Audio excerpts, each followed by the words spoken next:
by Syracuse head coach Gary Gait, Owen Hiltz, Figueiras, Joey Spallina. Get a quick opening statement from the coach, and we can take questions. Coach? Yeah, it was quite a game. It was awesome. Our guys focused on just taking it play by play throughout the entire game and just dealing with what's in front of you and stepping on the field, giving 100% effort, and just with the attitude of I'm going to go out and make a play. And I thought our guys did a great job, and they made plays, and it was a lot of fun to watch. And it's the way college lacrosse is these days. Everybody's good. There's talent everywhere, and you got to step up and you got to make plays. And the ones that do win games. And we've seen tons of upsets even this weekend, and you got to be prepared. So we worked really hard on just focusing on us and what we need to do. And I thought the execution was awesome, and guys made plays, and we came out on top. So a lot of fun today. Gary, it was a real mix of a physical game, but you had a 16-4 ground ball edge in the third period. There was a hidden ball trick. There was like a little bit of everything in this game. Is that what it takes, as you were just saying, to kind of win these tight rivalry games? Well, I know in media earlier this week, we talked that we've been struggling with the third quarter. And, if you look back at our games, we haven't played well in that third quarter the last few games. And we changed things up a little bit in the locker room. We came out early. We got the ball in the kids' sticks back before they started the half. And, it was one of our best third quarters of the year. So I was just happy the way they focused on it. They made sure they were mentally sharp and ready, and they came out and they executed. That's an effort level. You see 16-4 in ground balls. That's just flying all over the place, working together as a team, because it's hard for one person to go pick up ground balls. It takes usually 2 or 3 guys to battle and fight and come up with that ground ball. So super proud of them for doing that and making that adjustment and proving to themselves that they focus on something, they can make a difference. Coach, in the first period, your team was 2 for 9 in face-offs, and then in the third quarter, you took the advantage in the face-offs. Where were kind of the adjustments you made at the half? Sometimes, there was lots of violations. Sometimes you're not sure, how the refs are going to call it, and it was a tough start for us, and didn't really go our way. But I know that Johnny Mullen's a competitor, and he just took a couple deep breaths and stayed focused, and we were in the game still, down 1 goal at half, and he went 9 for 13 in the second half and gave us that opportunity to make the run and score some goals, and that was key. But I thought our defense in the first half did an amazing job keeping us in it when we were losing the face-off battle by quite a bit. So very proud of their effort as well.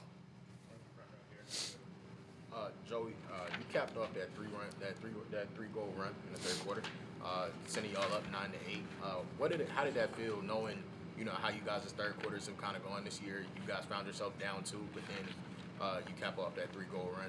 Yeah, so I think Coach Gait kind of has been touching on it, but Tyler Cortez, has done a great job all year, kind of just preparing him, kind of just getting himself, ready to go, and I think he was kind of that spark for that run. I don't remember what time he scored, but I think he scored to make it a 1-goal game, and then we came right back down, and I think Mike scored, and then I obviously scored on the hidden ball trick, and I think it's just, a next man up, kind of thing, and I think that makes me feel good, come playoff time, knowing that we have so many guys on this team, that can contribute, and kind of play their part. And, I think we did a great job of that. So.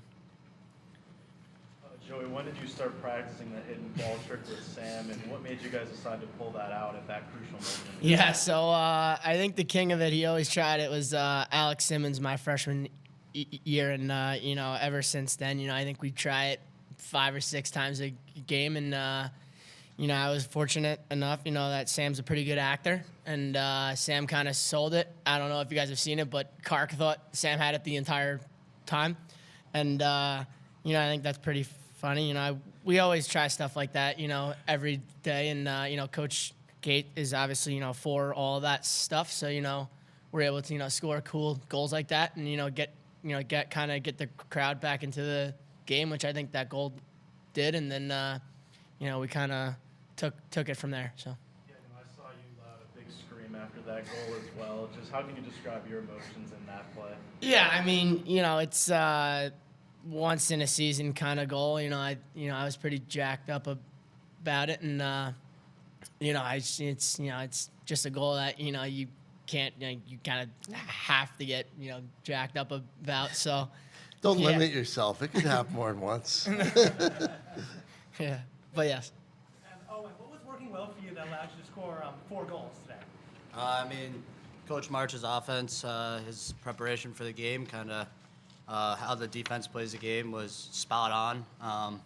Had our scout team kind of running the exact same thing. So, I mean, our ball movement, and then just running through the ball, doing the fundamentals right, kind of just allowed me to get my hands free. And I just placed it where the goalie wasn't. Talked a little bit about the depth in the midfield. That second line group took a lot of runs in critical times. But Riley, curious, depth was key to the defensive effort today as well, with Michael Grace going down, and then you guys got that stable of D-middies that run through, pretty much roll them. Riley, can you talk a little bit about that depth and some of those guys that maybe don't always see the spotlight, like 3 of you guys sitting up here today, and what impact they had?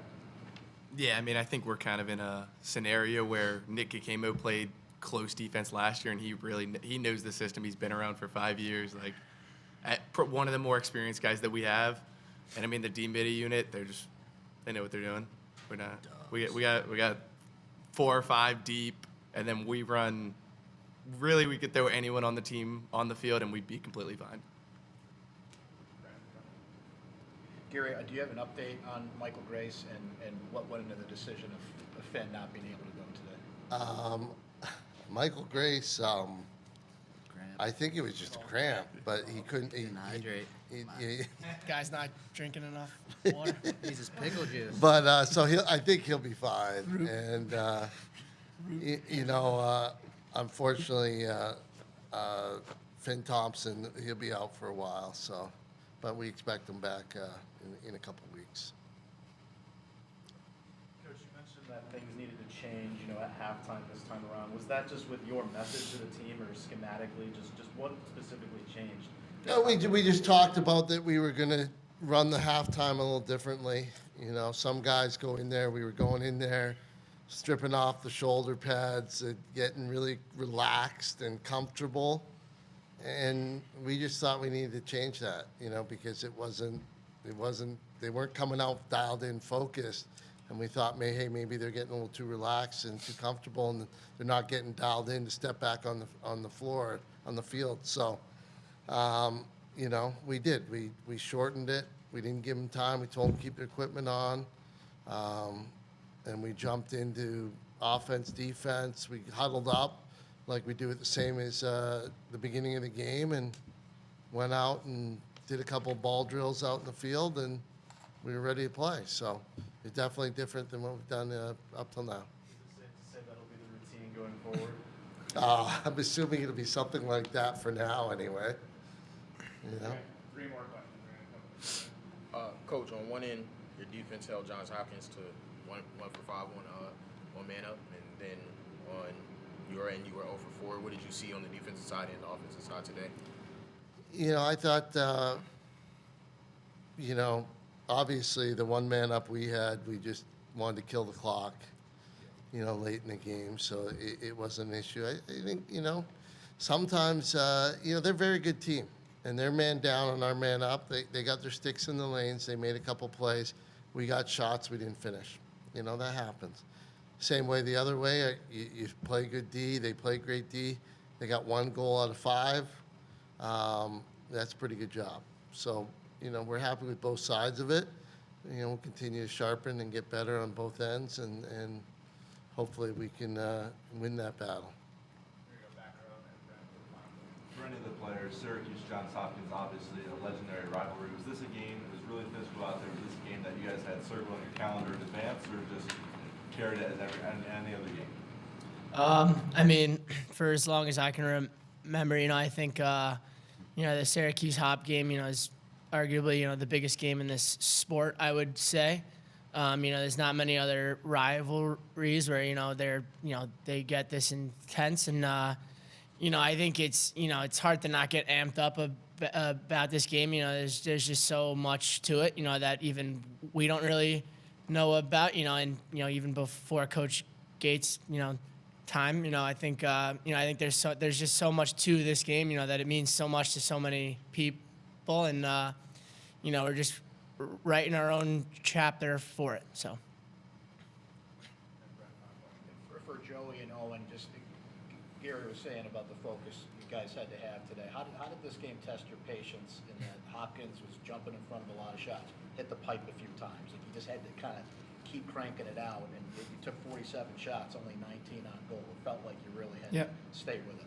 Yeah, you know, I think that's just lacrosse, you know, like you know, you might not have a good shot that game, you know. I think, you know, I think you just got to keep going, and, you know, you can't quit. You know, we had Rourke Denver came and spoke to our team today, and that was his thing. You know, don't quit. You know, just keep on going, and you know, just fight. You know, fight every battle. He said, you know, just one at a time, and you know, I think that's what we were doing. You know, we were just focused on that one possession, one shot. You know, even if it didn't go our way. You know, and I think we were. You know, we knew what we had to do. You know, and we were executing it. You know, just our shots weren't all going in, which is gonna happen. And yeah, I mean, I don't know if Owen wants to add anything, but Yeah, I mean, I thought most of the shots we took today were pretty good shots. They definitely got some sticks on, got on our hands when we were shooting, so we missed wide. But that's kind of what the game plan was. Take those shots when you can and bury them. I think when we had them on net, they were.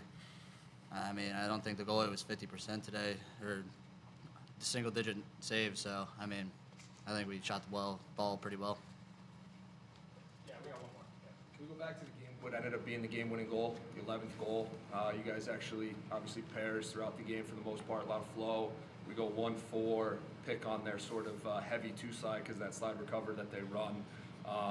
Leo initiates, hits you, Owen, top center, and you spit it to the backside to Roa. Didn't even draw a slide, just sort of picked on that scheme. Curious if that was your guys' call. I'm sure Coach March had pulled that up in film. Just kind of curious about the thought process there, going to that 1-4 different look, and then sort of picking on their scheme. Yeah, I mean, pretty sure the 1-4-1 was what we ran against them last year, and it definitely worked. Just the way they play the defense, kind of force ball movement, and you kind of just pick on that backside the whole time. Like the whole game, the backside was either a wide open shot or a 3-step dodge. So, I mean, Coach March is a genius when it comes to offensive game planning, and that's why we listen to him. So it was his call, wasn't your guy? No, Yeah. never our call. Never. Sometimes our call, but Yeah. he's always thought of it. So, yeah. Thank you, everybody. Appreciate Thank you guys. Thank you. thanks, guys. Yeah, thank you.